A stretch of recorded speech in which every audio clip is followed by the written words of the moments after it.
Pues vete preparando, Javier, porque hay que ahorrar para el gas, la luz, que se van a poner las tarifas más tremendas ahí. Y te pregunto, el pan, imagínate, Axier, Sí. ¿qué es lo más preocupante para ti? Y dos, con lo que está diciendo Javier, de alguna forma Putin, si no quieres decir cayó en la trampa, pero sí quien se frota las manos con esto, pues es los lobbies occidentales, ¿no? Porque finalmente en el momento en que estábamos viviendo en diciembre, por ejemplo, bueno, todavía hace unos días, la OTAN, la Unión Europea estaba muy, pero muy fragmentada. Y ahora Putin logró que la OTAN digan, ay, sí, mira, Rusia es el malo, vamos a unirnos, por conveniencia, por ideología, como quiera, pero la veo ahora más unida y ahora todos pegándole a Rusia y el dinero para las corporaciones, pues venga, porque finalmente, ¿qué va a pasar con el gas? ¿Qué va a pasar con la energía? ¿Qué va a pasar con todos estos contratos? El Reino Unido le cierra el espacio aéreo a Rusia, Rusia quiere pues también hacer lo mismo, pero bueno, el poder occidental de la economía pues es bastante grande y se va a quedar en las manos de los mismos, ¿no, Exier? Sí, así es, como bien dices. Lo que pasa es que realmente el poder de Occidente, la economía, como bien decías, es un poder fragmentado, porque la Unión Europea no está unida y no tiene una fuerza económica sólida en base a una, ¿no? Digamos, Estados Unidos sí, pero Rusia sigue siendo un país. Estados Unidos es un país. La Unión Europea es una unión de varios países, encima en diferentes momentos, diferentes situaciones, y más ahora con la crisis de Ucrania y Rusia, o la guerra de Ucrania y Rusia, como lo queramos llamar. Ahora más. Hay países que no se han, ni siquiera se han pronunciado, por ejemplo, como Italia. Francia lo ha hecho más o menos, aunque ha intentado hacerse. Lo que más le ha oído a Macron era que quería hacerse como el nuevo líder supremo de la Unión Europea, y se ha dado cuenta de que para Putin sigue siendo uno más. Pero donde está realmente el comercio, donde está realmente, digamos, el desembolso de dinero y el flujo de dinero, puede ser hacia China, hacia un lado, y luego hacia países europeos. Te digo Italia, como podría decirte muchos más, obviamente. Pero aquí no tenemos que olvidar, además, que esto todo se fraga de la siguiente forma. Hablando de lobbies, antes Javier ha hecho una muy buena introducción con el tema armamentístico, pues yo te voy a hacer una introducción con el tema del gas. Tenemos dos situaciones que son dos claros ejemplos. Uno es el Nord Stream 1 y otro es el Nord Stream 2. Si nos remontamos a todo lo que ha sufrido el boicot, los frenazos, el descrédito que ha sufrido el Nord Stream 2 por parte de Estados Unidos y concretamente por parte de Joe Biden, no como siendo como presidente, sino siendo sus cargos administrativos, incluso más tuvo que viajar Angela Merkel, tuvo que viajar a Estados Unidos para vender el Nord Stream, para que por favor le dieran la licencia de explotación y de suministro. O sea que estamos hablando ya de palabras mayores, ¿no? En este caso. Pero todo esto, ¿a quién beneficia? Estados Unidos lleva hace un tiempo esta parte intentando colocar su gas de esquisto, ¿no? A través del fracking, que es, como todo el mundo sabe, es un sistema de extracción de combustible pues bastante radical para el tema del medio ambiente, obviamente, ¿no? Es un gas más caro todavía, no está tan preciso ni la evacuación y demás, ¿no? Para poder llevarlo a combustible real, ¿no? Y sobre todo su transporte, obviamente. ¿Qué intereses tiene Estados Unidos y Joe Biden más concretamente para torpedear digamos, el cruce comercial que tiene Europa, que depende del 40% del gas de Rusia y el veintitantos por ciento del petróleo ruso? ¿Qué interés tiene Joe Biden para intentar torpedear esa relación, enfrentar a Ucrania con Rusia, que sigue siendo enemigos íntimos de toda la vida, y eso no va a cambiar, obviamente? Claro, pues resulta que no hablamos de familias, pero es que hay un familiar directo, el hijo de Joe Biden, que es a la vez alto directivo de la mayor gasística que tiene Ucrania. Es que las palabras hay que decirlas concretas, como bien decía antes Javier. Hay que poner nombres y apellidos, porque de todo esto, si no, va a parecer como que es una película. Y es un calentón de Putin y por eso ataca a Ucrania. No, obviamente no. Esto no es así. Todo tiene un trasfondo y todo esto está planificado. No pensemos que esto es un golpe que le ha dado de efecto y ya está, ¿no? Ucrania sigue. A mí el miedo que me preguntabas, Roberto, por el miedo que me suscitaba, a mí el miedo que me va a suscitar es que Ucrania va a ser un estado fallido dentro del territorio europeo. Va a ser un Libia, va a ser lo que intentaron hacer en Siria, va a ser lo que intentaron hacer en Afganistán. Lo que pasa es que eso sí, en nuestro propio territorio. Cae casualidad que Estados Unidos en este momento vuelve a salir indemne de los ataques, de las circunstancias. No solo porque le pillen miles de kilómetros, sino porque él lo que ha hecho ha sido un avance, es meternos la guerra dentro de casa, en nuestro patio trasero, por así decirlo. Y eso es una suma inteligencia por parte de la Casa Blanca, ¿no? Habló antes de Kirguistán. hablo antes de Kazajistán. De otros, bueno, Bielorrusia también han intentado hacer ese proceso de boicot, de levantamiento popular, ¿no? Digamos, frente a los líderes. Y todo esto está orquestado, todo viene por un ser, ¿no? O sea, que hacer una voladura controlada, unas explosiones controladas de ciertos países cercanos al ámbito digamos, del ámbito ruso y sobre todo del pensamiento soviético, ¿no? De la comunidad de estados, de las repúblicas soviéticas. Y esto es lo que está pasando. Y claro, Putin ya no se puede dejar presionar más. Y de cara también a su propio electorado, a su propia población rusa, que también tiene sus propias exigencias. Y el pueblo ruso y Rusia viene de ser la ganadora de la gran victoria, de la gran guerra patria, viene la salvadora de Europa, y todo eso sigue calando dentro. Calando dentro. Ellos ya sufrieron en Afganistán, obviamente también los rusos. Pero si echamos y remontamos un poco hacia atrás, esto es una operación... Perdona, una trampa. Afganistán preparada por la CIA, porque ya había presencia de la CIA probada en documentos antes de la intervención rusa. Es decir, es otra tela de araña a Afganistán. Es que, a ver, Estados Unidos ahorita te voy a preguntar de eso, Javier. Sí, te decía que Estados Unidos rehuye siempre de pegarse, digamos, para que la gente nos entienda, de pegarse contra China, contra la propia Rusia, usando terceros países. Creo que ha venido haciendo siempre. No hay una guerra directa, obviamente, porque no puede ganar. Pues esto es una locura. Pero, por ejemplo, si nos remontamos a lo sucedido en Georgia con Osetia, Abjasia, ahí fue exactamente igual. Vladimir Putin entró exactamente igual. Quizás allí sí que es verdad que la población estaba sufriendo bastantes más consecuencias y era víctima de la tiranía georgiana, por así decirlo, que quizás en Ucrania. No lo sabemos hasta qué punto. Sí que es verdad que el Donbass y Lugansk, o sea, lo que es la zona de Donbass, tanto Donetsk como Lugansk, están sufriendo la malversación de las tropas no sé si decirlo del Pravich sector, también tenemos que hablar de esto, de la extrema derecha, de los nazis que existen en Ucrania y son reales, donde Stepan Bandera, un colaborador nazi reconocido, resulta que para ellos es un líder, es un héroe nacional, ¿no? Pero si nos centramos en esto, es todo porque va dirigido así. Sí que te quiero decir que tanto en Minsk 1, Minsk 2 y el papel de la ONU, por cierto, yo creo que ya la ONU la debemos cerrar igual que la OTAN. Me gustó mucho ayer el discurso que dio Joe Biden, porque hablaba todo el tiempo de la OTAN como si él fuera el presidente de la OTAN. Me parece sorprendente. Creo que la nombró hasta 17 veces. ¿Sabes? Que eso también es interesante para... Salió corriendo el presidente, ¿no? Bueno, es tu presidente de la OTAN, ¿no? Ya se va a ir, creo que al banco, ¿no? Imagínate, Stoltenberg. ¿Para qué? Si es que no está haciendo nada. No está haciendo nada. Y para dos personas que son junto con lo que decía con Van der Leyen y otras dos personas que son los representantes de la diplomacia europea, que puede ser Josep Borrell, el español, un gran líder de la diplomacia española y de la diplomacia europea, o Charles Michel, que dicen que este es el peor ataque en el territorio europeo desde la Segunda Guerra Mundial, y nadie se acuerda, como decíamos Javier y yo antes, no se acuerdan de Yugoslavia, de los bombardeos masacrados, que aquí fue una verdadera matanza, por así decirlo, y todavía no sabemos muy bien por qué. No sabemos muy bien por qué. 20 años después no nos ha quedado claro por qué la OTAN atacó directamente destruyó un país, por así decirlo. Pues qué fascinante, los dos nos han dado un panorama pues muy claro, y recuerdo a Brzezinski, Javier, parado en Afganistán, diciéndole a los islámicos, oigan, ¿quién recupera? Eso que ven allá es su territorio, vayan y recupérenlo, yo les doy las armas para sacar a los rusos. Qué tremendos. Oye, yo empecé, yo sé que levantaste la mano y me encanta que levantes la mano, Javier. Yo empecé diciendo que me preocupaba la integridad y el honor de una persona que cuando te dice algo pues lo cumple, porque ese es el soñador que persigue lo caballero, ¿no? Y lo cuestionaba de Putin porque pues eso sí me decepcionó.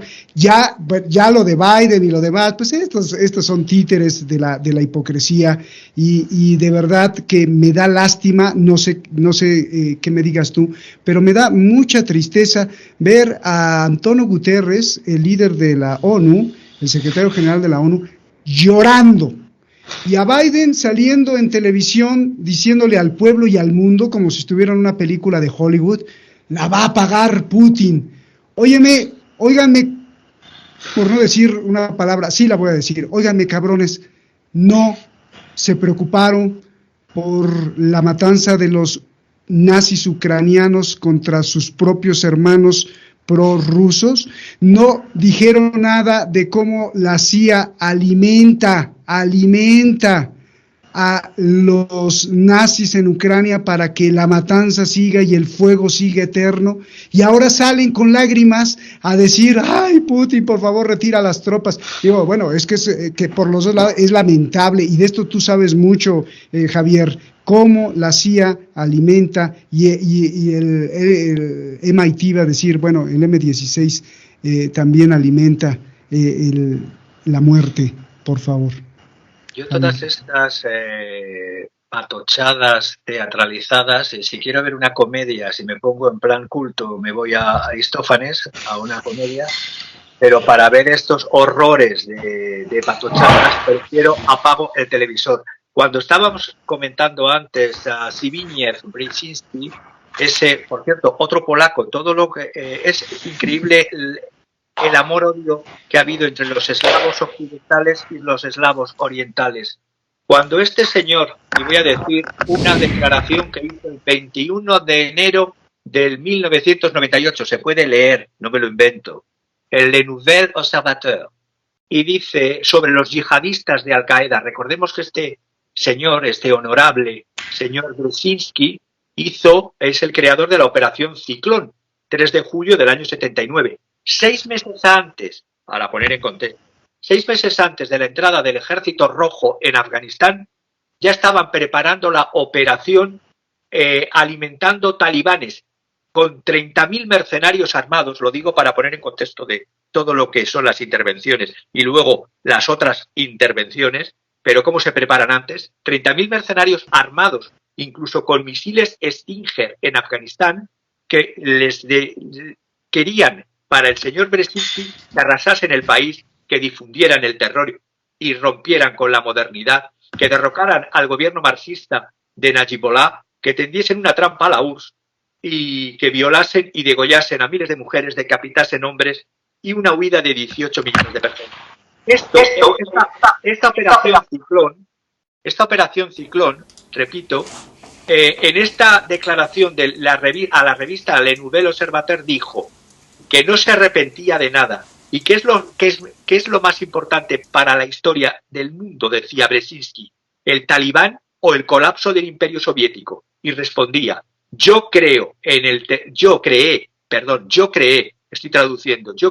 el terrorismo yihadista y no me arrepiento. Es decir, un miembro político de las administraciones políticas norteamericanas diciendo que crearon el ejército terrorista islámico. No lo dice Javier, lo dice el propio Brzezinski en estas declaraciones. Y con respecto a la doble vara de medir que tiene Occidente anglosfera, cuando se declara unilateralmente la independencia de un país, yo estoy en contra siempre de las declaraciones unilaterales, pero ojo, la doble vara de medir es 24 de diciembre del año 91, Alemania reconoce Eslovenia y Croacia, y lo reconoce antes, porque eso fue lo que dio inicio a la guerra de Yugoslavia. La OTAN bombardeó, como ha dicho mi contertulio, la capital del país, Belgrado. Ahora se decía que había acusaciones de limpieza étnica de Slobodan Milosevic de Serbia. Pero ¿no pasa lo mismo con los 14.000 muertos rusófilos, rusos y rusoparlantes en Ucrania desde el año 2014? ¿O las palizas a húngaros, gitanos y vietnamitas? ¿O la matanza en Odessa? Es que debe ser que las mentes de determinadas personas clasifican, estos son muertos de primera y estos son muertos de segunda. Estos merecen un telediario y estos en cambio no merecen ni una fosa común. Eso sí, luego hacen una película y en la alfombra roja, que bien roja de sangre está teñida, ahí luego lo monetarizan. Entonces, visto desde esta perspectiva, y quiero abrir boca ahora con mi compañero con algo que alguien desde Twitter me comentaba, que de dónde sacaba los datos de que Occidente ha apoyado a los nazis, ucronazis. Bueno, podríamos hacer un programa de cómo desde la Segunda Guerra Mundial, al final, como para atacar el comunismo, Reinhard Gehlen, por ejemplo, un nazi famoso, fue utilizado por los servicios de la CIA. Pero bueno, no me voy a remontar tanto, me voy a centrar en Ucrania, la crisis de Ucrania y la transcripción de la llamada de la señora Nuland, Victoria Nuland, al embajador en Ucrania, juntitos en Kiev, que por cierto, esto lo publicó algo tan poco sospechoso de putinismo como es la BBC News, el 7 de febrero del 2014. Estas conversaciones, que primero las publicó YouTube días antes de lo que he dicho de la BBC, ahí ya se estaban, cuando todavía estaba un gobierno legítimo, fuese corrupto, tuviese y cometiese injusticias, pero legítimo, el gobierno de Yanukovych y la señora Nuland, mientras estaba entrevistando con Yanukovych, hablaba en estas conversaciones concretamente del gobierno que le iba a sustituir.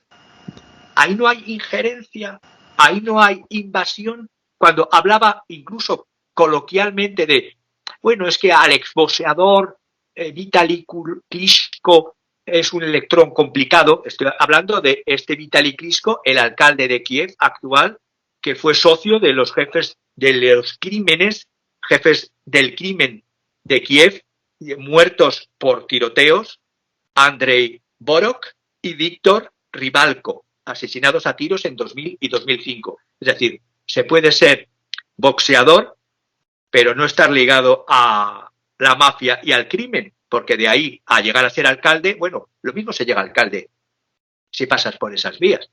O también hacían mención a el que era su candidato, Arseniy Yatsenyuk, pero también decían que tenía que contemporizar con Oleg Tiagnivok, es decir, un neonazi. Todos estos movimientos, y ya dejo para que mi compañero y luego lo desarrollo un poco más, todos estos movimientos que a través de la National Endowment, la NET, se ha ido dotando de partidas presupuestarias, como comenté hace días, se puede visitar la página web de la NET y ver los presupuestos de los distintos años y dónde van destinados de estas fundaciones y de estos think tanks dineros para la insurgencia.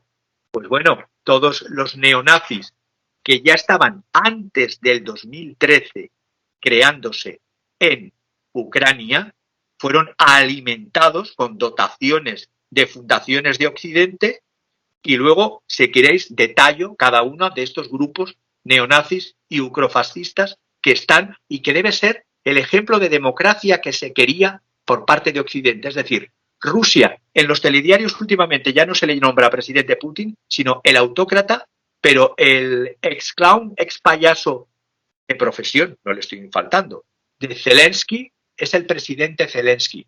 Ojo con la utilización de los términos en los telediarios. A uno le llaman autócrata y a otro le llaman presidente. A uno le llaman alcalde, aunque haya estado ligado a la mafia asesina de Kiev, y a otro le llaman asesino o loco. Ojo con las disonancias cognitivas, con las falacias que se utilizan en comunicación. Con la semántica, ¿no? Sobre todo. Oye, Javier, otra para agregarle ahí, en la ONU, las últimas resoluciones contra el nazismo, ¿quién fue el que votó en contra? Bueno, pues todos votaron a favor contra el nazismo, ¿no? O sea, pero ¿quién votó en contra? Estados Unidos y Ucrania, ándale, ¿no? Entonces, pues sí, la gran protección terrible que hace esto. Déjame ir con Axier para regresar ya a la pregunta final con Javier y que desarrolles todo lo que falta. Levantaste la mano, Javier, si quieres. Solo un segundo. ¿Cómo va a votar a favor de perseguir el nazismo si tengo documentos, pilas de documentos y vivencias de cómo redes nazis desde el final de la Segunda Guerra Mundial en Argentina y en España, fundamentalmente en Madrid, estaban siendo alimentadas por el espionaje o contraespionaje norteamericano? Simplemente saber de esas comidas que se hacían en el restaurante alemán de enfrente del Retiro, Horcher, con nazis reconocidos como Skorzeny y otros en la Costa del Sol, podría tirarme días hablando, Sí. probándolo. Entonces, ¿cómo vas a condenar a personas a los cuales has rescatado y les has colocado en puestos en Europa, o la célebre Operación Gladio? No digo nada más. A partir de ahí todo lo podemos estar hablando días. Y las inteligencias, ¿te acuerdas que hicimos un programa sobre eso, Javier? De cómo las inteligencias se metían a los institutos y a las universidades para ofrecerles startups y a supergenios, entre comillas supergenios, y luego se convierten en millonarios. Por eso el desliz que tuve con el MI6, el MI6 y el MIT, el Massachusetts, Instituto Tecnológico de Massachusetts, pues es parte de lo mismo que estamos viendo. Axier, ofrecen un trabajo en televisión española, ¿no quieres aplicar, verdad? Es broma. No, pero he visto a una compañera mía. Tú eres presentador. Y me ha gustado mucho que ha dicho hoy, discurso delirante de la televisión pública española. Muy bien. Imagínate. Objetividad total, ¿eh? Discurso delirante. Axier, Axier, ¿qué falta para explicarle bien al auditorio que quiere estar bien informado? O por lo menos que tener todos los elementos. ¿Qué falta de decir y cuáles son tus preocupaciones generales, además de las que nos has dicho? Pero ¿qué falta de decir desde tu punto de vista, por favor? Mira, tenemos que decir sobre todo que tenemos que extrapolarnos hace unos años atrás. Todo esto comienza, con los Banderovsky, que son los que hacía referencia a Javier Martínez, que son los llamados fachas ultranacionalistas, que con Oleg ya no me sale la piel, no lo puedo pronunciar en estos momentos. Pero recordemos que en el año 2005, con aquellas revoluciones naranja, ahí fue cuando realmente se empieza a desestabilizar lo que es el país, y es cuando empieza a crecer.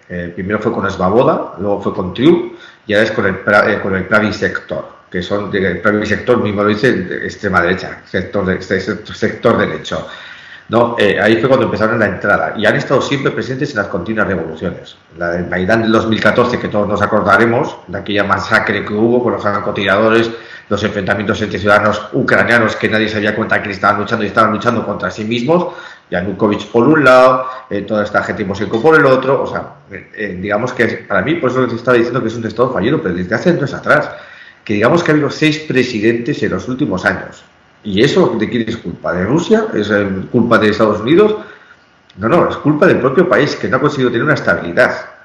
Y en la Rada, porque hay que hablar de la Rada, que la Rada continuamente hay peleas, de verdad. Intentaron, hubo un estallido de 2 granadas las últimas veces. Y todos los presidentes de la Rada han terminado, creo que, si Javier me puede corregir, creo que están todos en la cárcel, o han terminado en la cárcel. O en arrestos domiciliarios. Bueno, vale, sabes que todos, o corruptos o no corruptos. El mandato presidencial en Ucrania son 5 años. Zelensky, el actor, el payaso, como bien dice Javier, lleva 2 años y medio. Y este hombre fue aupado por las élites ucranianas oligarcas, que le están ya pidiendo cuentas. Le quedan 2 años y medio de mandato si todo va bien. Entonces es cuando ahora tiene que rendir cuentas. Y a mí me gustaba mucho, y esto es de forma irónica, me gustaba mucho la imagen que tenía hoy Zelensky vestido de verde, pero está solo el pobre hombre. Europa nos ha dejado solos, la OTAN nos ha dejado solos, Estados Unidos nos ha dejado solos. ¿Qué pensabas? Igual que Polonia, ¿no, Axier? ¿Te acuerdas de Polonia que le decían, te vamos a defender, te vamos a defender, te vamos a defender? Mira, hay no sé cómo se llama, lo tengo en la cabeza, pero bueno, con las pistas que vamos, un líder de la oposición, que es el que estaba diciendo que desde Londres le tiraron el gorrión ruso, que decía que para qué íbamos a entrar en la OTAN, ¿qué nos iba a hacer la OTAN? ¿La OTAN nos va a dar más comida? No. ¿La OTAN va a darnos más trabajo? No. ¿La OTAN va a invertir en Ucrania? No. ¿Por qué Estados Unidos a nosotros tiene un crédito de 16.000 millones de dólares mientras a Polonia le está dando 176.000 millones de dólares? Esa es la gran diferencia. Eso es lo que tú vales para el resto del mundo, o sea, para Estados Unidos. Porque Europa, obviamente, no está pensando en ti. Y peor, porque te estás arrastrando a un pozo sin fondo. Ese es el gran problema que me da, es otra vez que Estados Unidos vuelve a usar a Europa, a la Unión Europea, como su esclavo, y lo digo así, lo digo con todas las letras y con la fuerza y la dureza que tiene esa palabra, Pero sí, somos esclavos o rehenes, en este caso, pero bueno, los rehenes al final siempre tienen ansia de libertad porque alguien va a pagar por él, pero el esclavo es que no se va a liberar, que es lo que pasa con la Unión Europea. Gracias, Axier. Regreso contigo para la pregunta final. Vámonos, Javier, este desarrollo de los nazis que es verdaderamente importante. Por favor. Ya fue denunciado, solo que las denuncias de los institutos serios no salen en la televisión. En la televisión solo sale la charanga y los lavados de cerebro. Estoy pensando en dos institutos serios. En el 2010, la Unión Ucraniana de Derechos Humanos de Helsinki ya denunciaba entonces, no había invasión rusa, los ataques lo ha dicho mi contertulio, de la Asamblea Nacional Social, la SNA, y su ala paramilitar, creo que se llama la traducción Patriotas de Ucrania. Ahora estos han desaparecido en el 2015, están integrados en Svoboda, son neonazis. Sí, Svoboda, sí.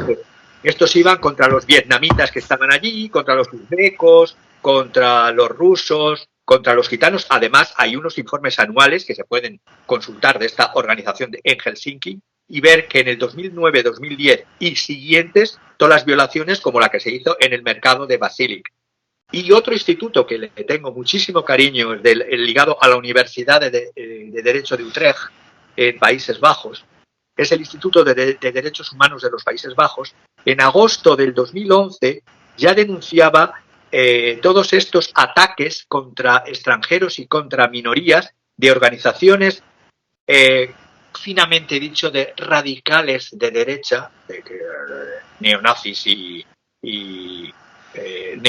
neofascistas, como el batallón de Azov, que en marzo del 2014, marzo del 2014, ahí se crea por la Asamblea Nacional Social este batallón de Azov, en este modelo de democracia que es Ucrania, porque claro, hablaban de la autocracia y del presidente de la democracia ucraniana en los telediarios.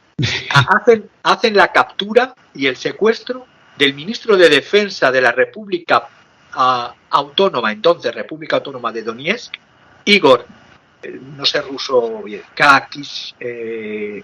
Sianda, el 13 de junio, y salen unas fotografías y unos vídeos donde se le ve desnudo, fustigándole, maltratándole. Y esto es normal en un país que quiere ser miembro de la Unión Europea, de las democracias modélicas y de la organización, que no de ataque, sí de defensa, llamado OTAN. Entonces, todos estos grupos, repito, han sido alimentados con dinero de Occidente, que siempre diferencio Occidente de Europa, no es lo mismo. Y deberíamos de pensar como europeos y no como occidentales. Entonces, desde esa perspectiva, estos institutos de derechos humanos ya lo vienen denunciando desde hace muchos años, pero parece que la violación de derechos y de la legalidad ha empezado hace unos días. Todo lo que ha pasado atrás, y repito, los 14.000 muertos, no existen. Y las fosas comunes de las que se hablan no existen. Es decir, pero ¿qué clase de casta política está gobernando Occidente, y ahora digo bien, y en los telediarios la gente, palmeros de un lado o palmeros de otro? Analicen, vean el sufrimiento. Simplemente me da mucha rabia y me da mucho asco. Javier, de verdad, qué inteligencia de haber citado este punto de la disonancia cognitiva, del lenguaje. La palabra semiología, pues mucha gente no la conoce, pero este estudio de cómo los conceptos se proyectan y van construyendo una narrativa, ya lo decía Noam Chomsky, lingüista, y de esto también debe saber muchísimo Axier, porque ha sido presentador de noticias. Aquí, el imperio, uno de los más grandes imperios de comunicación en habla hispana, Televisa, justamente aquí en Detrás de la Razón, anoche acabamos de denunciarlo públicamente, cómo está construyendo y sirviendo la narrativa, igual lo que tú decías, Axier, del discurso delirante de Putin. Ponen a su corresponsal en Ucrania, de Televisa, diciendo, están cayendo cohetes y miren nada más el ataque, y entonces, pues como nosotros hemos cubierto muchas de las guerras en Gaza, que veo esas imágenes y digo, esto no es Ucrania. Y estaban utilizando todos los bombardeos de Hamas e Israel, y lo estaban poniendo para ilustrar lo que estaba pasando en Ucrania. Esto no solo es un error, queremos creer que es un error, pero es lo que decía Axier, este discurso que se va construyendo y esta narrativa que van metiendo al pueblo para que después lo que pase militarmente, pues ya no haya problema. Axier, te pregunto, ¿qué ves para adelante? ¿Qué ves para adelante? Le están aplicando tremendas sanciones a Rusia. Rusia ya se había preparado desde hace tiempo, no más del 14% de su economía o de su comercio está basado en dólares, ya no es más del 14%, ha acumulado reservas de oro y tiene pues mucha relación con China. ¿Qué ves? ¿Lo van a asfixiar? ¿Van a sentar a Putin para que negocie? ¿Esto va a continuar? ¿Va a haber un harakiri? O sea, las sanciones estas contra Rusia van a resultar peor contra los pueblos de Europa y de Estados Unidos y también de América Latina, por supuesto. ¿Qué ves, por favor? Mira, yo veo básicamente dos cosas. Yo creo que Putin ha demostrado ser capaz y cabal si se ha planteado llegar hasta Kiev, está en las puertas de Kiev, ha hecho un movimiento relámpago y además no por un frente, sino por 7 frentes. Que eso también es otra cosa que tendrá que analizar Joe Biden con sus servicios secretos, cómo les han pillado de esta forma, ¿no? Entonces yo creo que lo que está haciendo ahora mismo va a forzar para negociar, está en una posición de fuerza, pero ahora tenemos que ver si esa posición de fuerza realmente va a empujar a los países europeos a negociar, porque ahí vamos a ver qué interés tiene la Unión Europea, qué interés tiene la OTAN en sí y qué interés tiene Estados Unidos para sentarse a negociar. De momento el poder lo tiene Putin, las armas y está controlando la población ya y bueno, pues es un estado de guerra. Pero vamos a ver qué hay detrás, cómo se van a sentar a negociar, porque ya no se van a sentar a negociar de la misma posición, obviamente. Ya no es partimos de algo, de cero, no, partimos ahora ya que Putin está en Kiev. O sea, que Rusia está en territorio ucraniano ya. Ahora bien, las sanciones. El tema de las sanciones creo que es el arma de destrucción masiva más contundente que tienen los países, o algunos estados y digamos algunas entidades, ¿no? Instituciones. ¿Por qué? Porque normalmente las sanciones no suelen recaer en personas señaladas, algunas veces sí, pero se utilizan las sanciones para presionar al pueblo, para tratar de levantar al pueblo, porque el pueblo va a sufrir hambre, va a sufrir la falta de distribución de electricidad, suministros de productos normales, temas bancarios y financieros, bueno, las empresas caerán, la falta de inversión en industrias, en comercio y tal, pues eso al final repercute en la economía local, la economía doméstica. Y ahí es donde realmente está el impacto que van a hacer esas sanciones. Van a intentar asfixiar a Rusia, pero asfixiar a Rusia no, asfixiar al pueblo ruso. ¿Qué quieren hacer con esto? Que el pueblo ruso pase hambre, que sufra y que se levante contra su propio líder. Van a intentar hacer ya, pues digamos que es no sé si decirlo como un bisturí de un cirujano, ¿no? Es una operación muy mimética. Y aunque Rusia sí que es verdad que se ha preparado, pero al final el ciudadano ruso es el que va a sufrir. No es lo mismo la persona que vive en Moscú que la persona que vive en Yaroslav o la persona que vive en Uglich, ¿no? Por ejemplo, que son poblaciones donde incluso no hay carretera. Y parece mentira que lo diga así, pero es así. Yo lo he recorrido. ¿Te acuerdas, Roberto, que más hablamos en invierno, en Navidades, que estuve en Moscú? Y lo ves así, de esa forma, que es donde yo creo que realmente es lo que quiere hacer ahora mismo, sobre todo Joe Biden. Por eso son las sanciones tan concretas. Y van a ir no van a personajes, no van a Putin y a toda su galería de élite, ¿no? Sí, que también llegarán, obviamente, pero al final, como decía Javier, el rico va a ser más rico y el pobre va a ser más pobre, que es lo que generan las guerras. Ahí es realmente la circunstancia peor.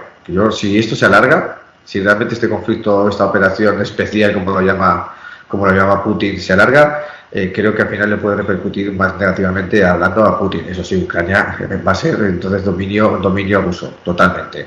Si esto ocurre como en Osetia y Abjasia, una operación en Georgia de 5 días y se sientan a negociar, al final aquello nos demostró que Osetia y Abjasia se reconocieron como repúblicas. Hay estados que no las reconocen, pero ya está, no hubo nada más. Ya casi la gente no se acuerda del 2008. Nadie estamos hablando de este conflicto, en 2008, en agosto, además, en pleno verano, como comprenderás, la gente estaba pensando en otras cosas, pero ocurrió y fueron 5 días de guerra. Y ya por último, lo que te podría decir es que lo que tenemos que ver y vivir es que no veo ni creo y lo vuelvo otra vez a decir, que veamos una Ucrania metida en la OTAN. La OTAN con esto va a sufrir muchísimo porque la gente ya está desencantada y de ver que no es la organización para lo que se abordó. Bueno, ya no quiero hablar ni siquiera de Naciones Unidas, que yo creo que es mucho mejor ya desmantelarla. La imagen de Guterres llorando, lo que más quiere decir es que, bueno, pues es que si tú no eres capaz de controlar estas situaciones y te ves sorprendido, y no sorprendido, sino avasallado por lo que diga Estados Unidos, pues mejor es que ni siquiera por propia dignidad tendrías que dimitir, porque quizás con la dimisión del secretario general de la Organización de Naciones Unidas veríamos y seríamos más conscientes de que el mundo va hacia un abismo al que te están llevando, no empujando, te están llevando sin que te estés dando cuenta. Y creo que ya es hora de tomar ejemplaridad. Yo creo que Josep Borrell tendría que dimitir, creo que Van der Leyen obviamente también, y Charles Michel también. Stoltenberg, que se vaya siquiera al banco, me parece estupendo. Y Guterres obviamente tiene que dejar el cargo, y no solo dejar el cargo, sino hacer lo que dimitir él y obligar a los demás a ponerles en tal caso que tengan que dimitir. Y sobre todo disolver ya Naciones Unidas. Oye, Axier, ¿y el objetivo de Moscú de desmilitarizar y desnazificar Ucrania se cumplirá o ¿sabes lo que pasa? Que yo creo que, mira, si desde el 2005-2006 se calcula que hay 10.000 soldados, por así decirlo, o militares, no, es que no son soldados, digamos, paramilitares, pertenecientes al privado sector, por mucho que quieras desmilitarizar, al final lo que vas a crear son grupos terroristas, células terroristas, lobos solitarios, que se van a dedicar a cruzar la frontera, a atacar a Moscú, en el corazón de Moscú, a la ciudadanía, y otra vez la población va a sufrirlo. Lo vivimos con las viudas de negro en Chechenia, que llegaron a Moscú, y los radicales de chechenos, y lo hemos sufrido en San Petersburgo, el metro de Moscú, el aeropuerto de Domodedovo, y volveremos a ese tipo de cosas. Es triste decirlo así, pero aquí, para radicalizar algo, lo tienes que eliminar. Si dejas cualquier atisbo, y aquí tienes que ser contundente, dejas cualquier atisbo de que quede alguna facción nazi, o Svoboda, Pravý Sektor, o Triugo, o cualquiera de ellas, eso se va a regenerar. Y lo que es peor todavía, como el odio hacia Rusia y todo esto se va a calentar, se va a enquistar y va a ser otra vez un nuevo germen peor todavía. Stepan Bandera, como bien decimos, era un nazi reconocido, un colaborador nazi reconocido que trabajó para la CIA, reconocido para el Reino Unido, para los servicios secretos del Reino Unido, y hoy en día es un héroe nacional. España no tiene un héroe nacional así, aunque tengamos calles y la memoria democrática no se haya cumplido. El propio Stalin fue retirado de todos los museos, fue retirado de todas las banderas, de todas las localizaciones. Es más, nadie sabe dónde están sus restos mortales. Bien. Axier, pues muchísimas gracias, Javier. Nos vamos. Levantad la mano y la última pregunta que te hago. Sí. Dime, Javier. Justamente que hay que eliminar como un cáncer. Los cánceres se extirpan, no se pueden dejar ni la mínima, ni lo que es la mínima célula. Rápidamente, estas sanciones, pues Rusia, como bien habéis comentado ya, se ha vuelto más independiente en cuanto a la financiación extranjera. Lo has comentado, las reservas realmente en dólares han ido bajando hasta niveles del 13%. Es decir, se ha incrementado las reservas en oro, en yuanes, en euros, y luego Rusia se ha vuelto en gran medida independiente de la financiación extranjera, pero desgraciadamente más dependiente de la economía china. En vez de haber creado un polo europeo desde Lisboa hasta los Urales que fuese de contrapeso a la economía norteamericana y a la economía china, lo único que se está haciendo es empobrecer Europa. Se va a ver inflación todavía mayor en los hidrocarburos, gas y petróleo, se va a ver todavía más incremento en el trigo, en la cebada, en el centeno, etcétera, en los cereales, en las carnes, aunque algunos no quieran hacer comer saltamontes, en el precio de los fertilizantes y en la fuga fundamental de capitales hacia de la Unión Europea a los Estados Unidos, que eso va a favorecer y está favoreciendo muy mucho la maltrecha economía endeudadísima de los Estados Unidos. Y querría terminar con una frase. En este caso voy a coger a Paul Valéry. Y Paul Valéry decía: la guerra es una masacre entre gentes que no se conocen, para el provecho de gentes que sí se conocen, pero que no se masacran. Bueno, está. ¡Ole! Te aplaudo, Javier. Qué bien cerraste. Muchísimas gracias. Excelente análisis. Gracias a los dos, como siempre. No me cansaré de decirlos y con el corazón te lo digo, Javier. Gracias por estos destellos de esgrima.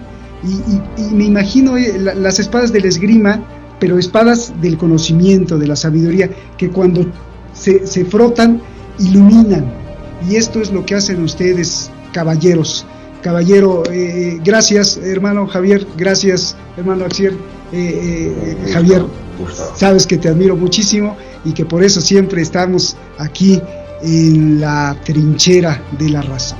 Gracias. Y gracias a usted por todos los comentarios y las felicitaciones que le hacen a nuestros analistas. Muchísimas gracias. Gracias a los dos y gracias. Nos vemos hasta la próxima y seguiremos pendiente porque esto da para mucho para hablar. Gracias, nos vemos. Hasta luego, compañeros.